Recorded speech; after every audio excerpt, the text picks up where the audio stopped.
বলিউড অভিনেতা ভিকি কৌশল স্বপ্নের রাজকন্যা হিসেবে জনপ্রিয় অভিনেত্রী ক্যাটরিনা কাইফকে জীবন সঙ্গী হিসেবে পেয়েছেন, যা খুব কম মানুষের ভাগ্যে জোটে।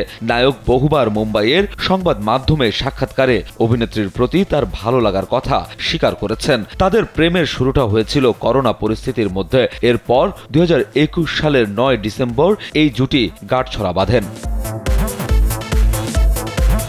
বিয়ের পর ভিকি ও ক্যাটরিনা তাদের দাম্পত্য জীবনের নানা মজার মুহূর্ত সংবাদ মাধ্যমে ভাগ করেছেন। এক সাক্ষাৎকারে ভিকিকে জিজ্ঞেস করা হয় কোন বিষয়ে তাদের মধ্যে সবচেয়ে বেশি ঝগড়া হয়।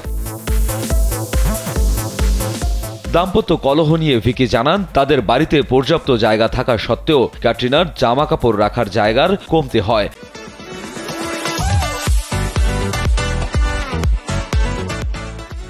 প্রায় 1.5 ঘর সমান জায়গা অভিনেত্রীর ব্যবহারযোগ্য থাকলেও তিনি ভিকির একমাত্র আলমারিটাও দখল করে নিয়েছেন, যেখানে তার নির্দিষ্ট জায়গা কমে এক ড্রয়ারে পরিণত হয়েছে।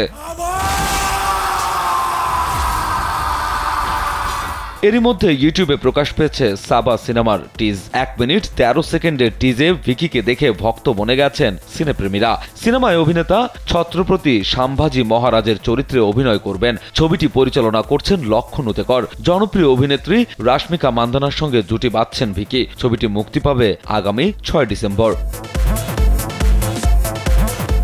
অন্যদিকে ক্যাটরিনা কাইফকে শেষবার দেখা গিয়েছে মেরি ক্রিসমাস ও টাইগার 3 সিনেমায়। তবে আগামীতে তাকে ফারহান আক্তার পরিচালিত জিলে যারা সিনেমায় প্রিয়াঙ্কা চোপড়া ও আলিয়া ভাটের সঙ্গে একই ফ্রেমে দেখা যাবে। রাজু আহমেদ, কালবেলা।